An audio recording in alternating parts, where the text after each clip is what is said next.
রাস্তার ধারে ভিক্ষা করা এক শিশু গাড়ির ধাক্কা থেকে এক কোটিপতিকে বাঁচাল। তারপর যা হলো তা দেখে মানবতা কেঁদে উঠল। কারণ বদলে সেই কোটিপতি ব্যক্তিটি যা করলেন তা কেউ কখনো কল্পনাও করেনি। এটি কেবল একটি ঘটনা নয়, বরং আজকের সমাজের এক চরম সত্য এবং মানুষের জন্য একটি আয়নাও বটে। বন্ধুরা, পুরো গল্পটি জানার জন্য এই ভিডিওটি শেষ পর্যন্ত অবশ্যই দেখুন। কিন্তু তার আগে এই ভিডিওটিকে লাইক করুন, চ্যানেলটি সাবস্ক্রাইব করুন এবং কমেন্টে আপনার আর আপনার শহরের নাম অবশ্যই লিখুন। বন্ধুরা, এটি হায়দ্রাবাদ শহরের একটি সত্য ঘটনা, যেখানে ভিড়ভাট্টায় ঠাসা গলিতে প্রতিদিন লক্ষ লক্ষ মানুষ নিজের নিজের কাজে ছুটে বেড়ায়। সেখানেই এক ফুটপাতের ধারে একটি নিষ্পাপ শিশু বসেছিল। সেই শিশুটির নাম ছিল আরিয়ান। বয়স বড়জোর ৮ বছর হবে, কিন্তু তার চেহারায় শৈশবের সারল্যের চেয়ে খিদে আর অসহায়ত্বের ছাপ স্পষ্ট দেখা যেত। আরিয়ান কখনো হাত বাড়িয়ে পথচারীদের কাছে কিছু কয়েন চাইত, আবার কখনো চুপচাপ সেই সব মানুষদের দেখত যারা গাড়িতে বসে আয়েসে বেরিয়ে যেত এবং যাদের চেহারায় তার উপস্থিতির কোনো প্রভাবই পড়ত না। তার ছোট ছোট পা দুটো প্রায়ই খালি থাকত, ধুলো আর মাটিতে মাখা, আর যে ছেঁড়া শার্টটি সে পরে থাকত তা ছিল তার পরিস্থিতির এক স্বচ্ছ আয়না। কিন্তু বন্ধুরা, জীবন আরিয়ানের জন্য সবসময় এমন ছিল না। সেও একসময় তার বাবা মায়ের সাথে একটি ছোট ভাড়ার ঘরে থাকত। তার বাবা, যার নাম ছিল সত্যপাল, মজদুরি করে নিজের পরিবারের পেট চালাতেন, আর তার মা সুনিতা কাপড় সেলাই করে ঘরে সামান্য কিছু সাহায্য করতেন। দরিদ্র হলেও নিজের ছেলেকে নিয়ে তাদের স্বপ্ন অনেক বড় ছিল। সত্যপাল সবসময় বলতেন, আরিয়ান পড়াশোনা করে বড় মানুষ হবে, আমাদের নাম উজ্জ্বল করবে। কিন্তু ভাগ্য সম্ভবত এটা চায়নি। এক রাতে যখন সত্যপাল আর সুনিতা মজদুরির কাজ থেকে ফিরছিলেন, তখন এক দ্রুতগামী ট্রাক তাদের এমন ধাক্কা মারল যে দুজনেই রাস্তার ওপরেই প্রাণ হারালেন। আরিয়ান, যার বয়স তখন মাত্র ৫ বছর ছিল, আচমকা অনাথ হয়ে গেল। প্রতিবেশীরা কিছুদিন তাকে সাহায্য করল, তার খাওয়া দাওয়ার ব্যবস্থা করল, কিন্তু ধীরে ধীরে সবাই নিজের নিজের জীবনে ব্যস্ত হয়ে গেল। কেউ বলতো, আমরা কতদিন এই বাচ্চাটাকে সামলাবো, আবার কেউ টিটকিরি দিত যে এর বোঝা কেন টানব। আর তারপর একদিন আরিয়ান সত্যি একা হয়ে গেল। সেই দিনের পর থেকে আরিয়ানের জীবন ফুটপাতে চলে এলো। সে সেখানেই ঘুমতো, সেখানেই জাগত, আর পেটের আগুন মেটানোর জন্য পথচারীদের কাছে ভিক্ষা চাইত। ধীরে ধীরে সে অন্য ভিক্ষারী শিশুদের দলে মিশে গেল। তাদের সাথে মিলে রাস্তার ধারে গাড়ির কাছে গিয়ে হাত বাড়ানো, মন্দিরের বাইরে বসে থাকা, আর কখনো কখনো ডাস্টবিন থেকে খাবার খোঁজা, এটাই তার রুটিন হয়ে গেল। আরিয়ানের চোখ খুব কম বয়সেই দুনিয়ার নির্মম সত্য দেখে নিয়েছিল। সময় বয়ে গেল, দেখতে দেখতে ৩ বছর কেটে গেল। এখন আরিয়ান ৮ বছরের হয়ে গিয়েছিল, কিন্তু তার শৈশব খিদে আর অবহেলার মধ্যেই কাটল। একদিন যখন সে খালি পেটে কিছু খাবার পাওয়ার আশায় রাস্তার ধারে বসেছিল, তখন তার নজর একজন লোকের ওপর পড়ল। সেই লোকটি বেশ ভালো পোশাক পরেছিলেন, কানে ফোন লাগিয়ে জোরে জোরে কথা বলতে বলতে রাস্তার ধারে হাঁটছিলেন। তার নাম ছিল অরবিন্দ এবং তিনি শহরের একজন নামকরা শিল্পপতি ছিলেন। কিন্তু সেই সময় তিনি নিজের ফোনে এতটাই ব্যস্ত ছিলেন যে রাস্তার যানবাহনগুলোর দিকে তার কোনো খেয়ালই ছিল না। আরিয়ান প্রথমে শুধু তাকে দেখছিল, কিন্তু তখনই সে দেখল যে পেছন থেকে একটি গাড়ি তীব্র গতিতে তার দিকে এগিয়ে আসছে। গাড়ির হর্ন দেওয়ার আওয়াজ তো এলো, কিন্তু অরবিন্দ নিজের ফোনের তর্কে এতটাই ডুবেছিলেন যে কিছুই খেয়াল করলেন না। আরিয়ানের বুক দুরুদুরু করতে লাগল। তার মনের ভেতর তখনই সেই দৃশ্য ভেসে উঠল যখন তার বাবা মাকেও রাস্তার ওপর গাড়ি পিষে দিয়েছিল। তার চোখের সামনে বর্তমানের ছবি ঝাপসা হতে শুরু করল, যেন অতীত আর বর্তমান এক হয়ে গেছে। সে তখনই উঠে দাঁড়িয়ে জোরে চিৎকার করে উঠল, সাহেব সরে যান, গাড়ি আসছে। কিন্তু অরবিন্দ তার আওয়াজ শুনতেই পেলেন না। তিনি মোবাইলে এতটাই মশগুল ছিলেন যে কিছুই বুঝতে পারলেন না। তখনই হঠাৎ সাহস সঞ্চয় করে আরিয়ান দৌড়ে গিয়ে অরবিন্দকে সজোরে একটা ধাক্কা দিল। অরবিন্দ রাস্তার একদম একপাশে গিয়ে পড়লেন, আর তার পরের মুহূর্তেই তীব্র গতির গাড়িটি সেখান দিয়ে বেরিয়ে গেল। আরিয়ান যদি এক মুহূর্তও দেরি করত, তবে হয়তো অরবিন্দের জীবন সেখানেই শেষ হয়ে যেত। অরবিন্দ মাটিতে পড়ে গেলেন, তার ফোনটি টুকরো টুকরো হয়ে গেল, হাতে সামান্য চোট লাগল। তিনি রাগে গজগজ করে উঠলেন এবং সেই শিশুটির দিকে তাকাতে লাগলেন যে তাকে ধাক্কা দিয়েছিল। কিন্তু যখনই তিনি পেছন ফিরে দেখলেন এবং বুঝতে পারলেন যে গাড়িটি কত কাছ দিয়ে বেরিয়ে গেছে, তার পায়ের তলার মাটি সরে গেল। তার মুখের রাগ কৃতজ্ঞতায় বদলে গেল। তিনি দীর্ঘশ্বাস ফেললেন এবং প্রথমবার সেই শিশুটিকে ভালো করে দেখলেন। ধুলোমাখা মুখ, ছেঁড়া পুরনো পোশাক, চোখে সারল্য আর যন্ত্রণা। অরবিন্দ কাছে এসে বললেন, খোকা দাঁড়াও, পালিয়ে যেও না। আরিয়ান হকচকিয়ে গেল। তার কানে প্রথমবার কেউ খোকা বলে ডাক দিয়েছিল। তার কাছে এই শব্দটি কোনো গুপ্তধনের চেয়ে কম ছিল না। সে ধীরে ধীরে থমকে দাঁড়াল এবং কাঁপা কাঁপা চোখে অরবিন্দের দিকে তাকাতে লাগল। অরবিন্দ কাছে এসে তার কাঁধে হাত রাখলেন এবং তাকে পাশের একটি বেঞ্চে বসালেন। তিনি বললেন, তুমি আমাকে কেন বাঁচালে? তুমি তো চুপচাপ দাঁড়িয়ে দেখলেও পারতে। আরিয়ানের চোখে জল চলে এলো। সে নিচু স্বরে বলল, সাহেব, আমার বাবা মাও একটা সড়ক দুর্ঘটনায় মারা গিয়েছেন। সেই দিন থেকে আমি রাস্তাকে খুব ভয় পাই। আমি চাইনি আপনার বাচ্চাদেরও সেই কষ্ট পেতে হক যা আমি পেয়েছি। অরবিন্দ স্তব্ধ হয়ে গেলেন। একটা ছোট বাচ্চা যে নিজে ক্ষুধার্ত এবং ঘরহীন, তবুও মানবতার জন্য এত বড় কাজ করে ফেলল। তার মনে প্রথমবার কোনো অচেনা শিশুর জন্য এক অদ্ভুত মমতা জেগে উঠল। তিনি বললেন, খোকা, তোমার কি খিদে পেয়েছে? আরিয়ান মাথা নিচু করে হ্যাঁ বলল। অরবিন্দ পাশের দোকান থেকে খাবার নিয়ে এলেন এবং তার সামনে রাখলেন। আরিয়ান কাঁপা কাঁপা হাতে খাবার তুলে নিল এবং বড় মনোযোগ দিয়ে এক একটি গ্রাস এমনভাবে খেল যেন প্রতিটি দানা তার জীবনের শ্রেষ্ঠ উপহার। অরবিন্দ যখন এটা দেখলেন, তার হৃদয়ে এক অদ্ভুত মোচড় দিয়ে উঠল। তিনি নিজের জীবনে অনেককে ভোজ দিয়েছেন, দামি রেস্তোরাঁয় লক্ষ লক্ষ টাকা খরচ করে মানুষকে খাইয়েছেন, কিন্তু সেখানে কেউ এইভাবে তৃপ্তি করে খাবার খায়নি যেভাবে এই ছোট শিশুটি খেল। অরবিন্দ ভাবছিলেন, যে শিশুর চোখে এত কৃতজ্ঞতা আছে, যে এত কষ্ট সহ্য করেও অন্য কারো প্রাণ বাঁচাতে পারে, আমি কি তাকে আবার রাস্তায় ছেড়ে দেব? না, এই শিশু এখন থেকে আমার দায়িত্ব। খাবার শেষ করার পর আরিয়ান যখন ইতস্তত করে বলল, সাহেব, এবার আমায় যেতে হবে, রাতের খাবারের ব্যবস্থা করতে হবে, তখন অরবিন্দ হঠাৎ থমকে গেলেন। তিনি নিজের পকেট থেকে কিছু টাকা বের করলেন এবং তার হাতের তালুতে রেখে হেসে বললেন, আজকের ব্যবস্থা তো হয়ে গেছে খোকা, এখন তুমি আমার সাথে চলো, আমি তোমাকে অন্য কোথাও নিয়ে যেতে চাই। আরিয়ান প্রথমে ভয় পেয়ে মাথা নিচু করে নিল। তার মনে পুরনো প্রতারণার ছবিগুলো ভেসে উঠল। অনেকবার মানুষ তাকে ফুসলিয়েছিল এবং পরে তাড়িয়ে দিয়েছিল, কিন্তু অরবিন্দের গলার আওয়াজ আর চোখের মধ্যে সে এক অদ্ভুত সততা দেখতে পেল। সে মনে মনে ভাবল, হয়তো এটাই সেই সুযোগ যার জন্য আমি বছরের পর বছর অপেক্ষা করছি। যদি এটাও প্রতারণা হয়, তবুও অন্তত আমি চেষ্টা তো করলাম। অরবিন্দ তার হাত ধরলেন এবং নিজের গাড়ির কাছে নিয়ে এলেন। সেই গাড়িটি এত বড় আর চমৎকার ছিল যে আরিয়ান আগে কখনো স্বপ্নেও এমন গাড়ির কল্পনা করেনি। তার মন ভয় আর রোমাঞ্চ দুজনের মধ্যে দুলছিল। আমি খেতে বসব, এটা কি সত্যি? কিন্তু শেষমেশ সে চুপচাপ দরজা খুলে ভেতরে বসে পড়ল। গাড়ি চলতে শুরু করতেই আরিয়ানের চোখ জানলার বাইরে আটকে গেল। হায়দ্রাবাদের রাস্তার জাকজমক, উঁচু উঁচু ইমারত, ঝলমলে আলো আর ব্যস্ত জীবন সবকিছু তার কাছে নতুন ছিল। তার মন যেন স্বপ্নের কোনো এক জগতে চলে গেল। প্রায় আধ ঘন্টার সফরের পর গাড়িটি একটি বিশাল বাংলোর সামনে এসে থামল। আরিয়ানের চোখ বিস্ময়ে বড় বড় হয়ে গেল। এই বাংলোটি তার কাছে কোনো প্রাসাদের চেয়ে কম ছিল না। চারদিকে সবুজ গাছপালা, বড় বড় গেট আর ভেতর থেকে আসা আলো। তার জন্য সবকিছুই না দেখা আর অজানা ছিল। অরবিন্দ গাড়ি পার্ক করলেন এবং নিচু স্বরে বললেন, খোকা, নেমে পড়ো, এটাই আমার বাড়ি। আরিয়ান ধীরে ধীরে পা বাইরে রাখল এবং কাঁপা কাঁপা চোখে চারদিকে দেখল। তার মনে হচ্ছিল যেন সে স্বপ্নের কোনো জগতে পা রাখছে। এমন সময় বাড়ির দরজা খুলে গেল এবং এক ভদ্রমহিলা বেরিয়ে এলেন। তিনি ছিলেন অরবিন্দের স্ত্রী অনামিকা। অনামিকা তার স্বামীকে ফিরতে দেখলেন, কিন্তু তার সাথে দাঁড়িয়ে থাকা সেই ছেঁড়া পোশাক পরা শিশুটিকে দেখে তিনি চমকে গেলেন। তার মুখে হাজারো প্রশ্ন ভেসে উঠল। তিনি কাছে এসে বললেন, অরবিন্দ, এই শিশুটি কে? আর তুমি একে এখানে কেন নিয়ে এসেছ? অরবিন্দ কোনো দেরি না করে পুরো ঘটনাটি শোনালেন। কিভাবে এই শিশুটি তার প্রাণ বাঁচিয়েছে এবং কিভাবে সে তাকে জীবনের সবচেয়ে বড় শিক্ষাটি দিয়েছে। অরবিন্দের কথা শুনে অনামিকা চুপ হয়ে গেলেন। তার মনের গভীরে কোথাও তোলপাড় শুরু হল। কিন্তু তিনি আবারও একটি প্রশ্ন করলেন, ভালো কথা যে ও তোমার প্রাণ বাঁচিয়েছে, কিন্তু ওকে এখানে রাখা কি ঠিক হবে? লোকে কি বলবে? এ তো রাস্তার ছেলে। অরবিন্দ দৃঢ় কণ্ঠে বললেন, লোকে কি বলবে এটা ভেবে আমি কখনো জীবন কাটাই না।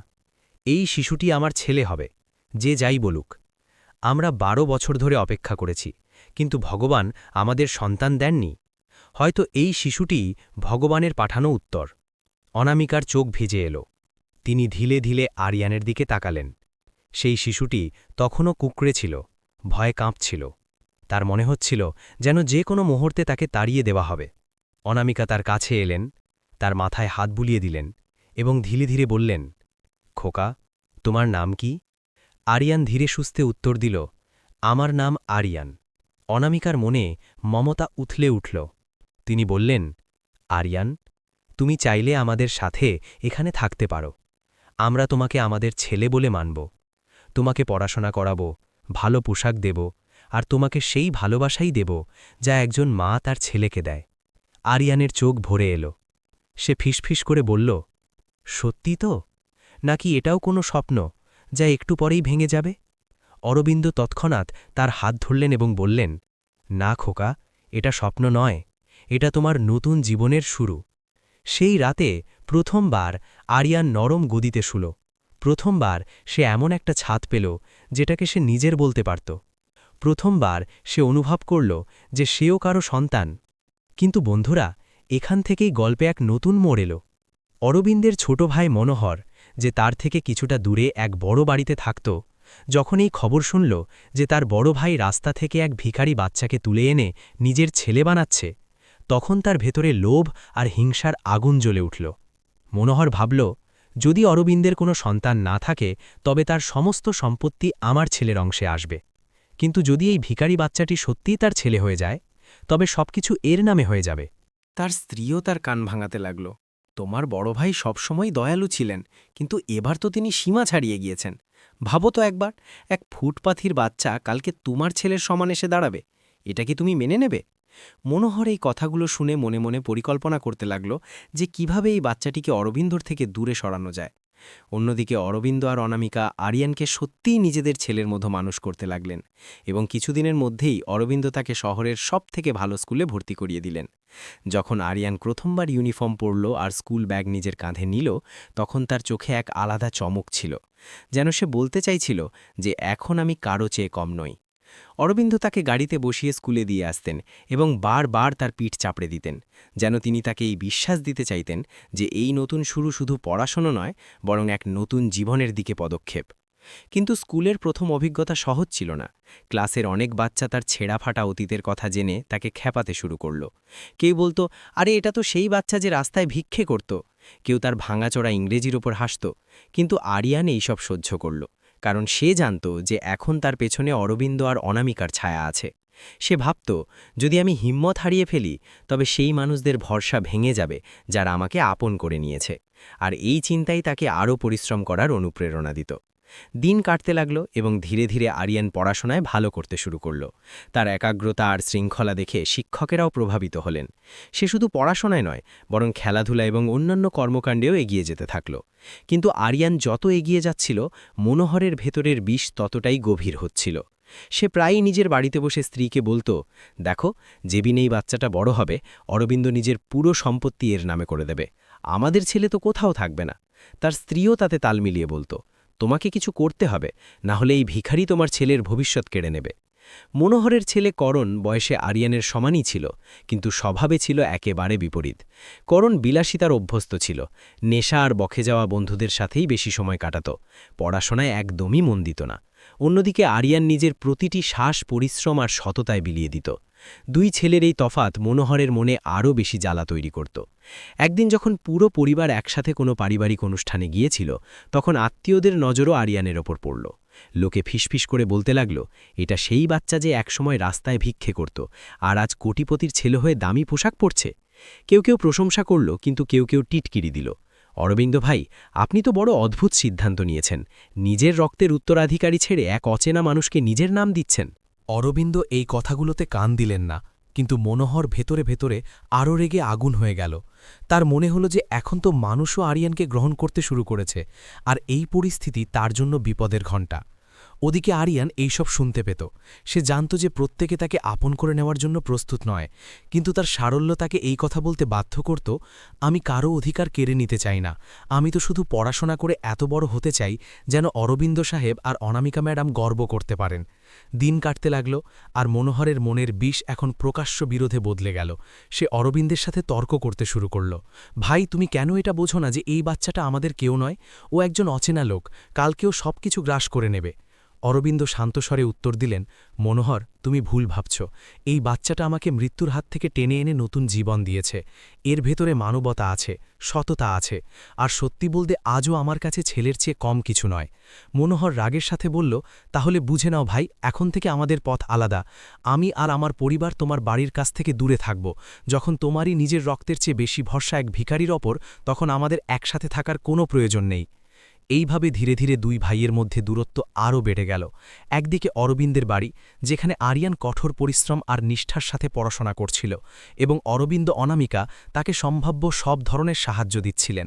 অন্যদিকে মনোহরের বাড়ি, যেখানে করণ প্রতিদিন আরও বেশি বখে যাচ্ছিল, এবং তার ভবিষ্যৎ ধীরে ধীরে অন্ধকারে তলিয়ে যাচ্ছিল। সময় ধীরে ধীরে বয়ে গেল, এবং যেমনটা প্রায়ই হয়, পরিশ্রম আর সততার সাথে বেঁচে থাকা মানুষ ওপরে ওঠে, অন্যদিকে লোভ আর ভুল পথে চলা মানুষ ধীরে ধীরে ধ্বংস হতে থাকে। এটাই হলো মনোহর আর তার ছেলে করণের সাথে। করণ দিন দিন আরও অনিয়ন্ত্রিত হয়ে গেল।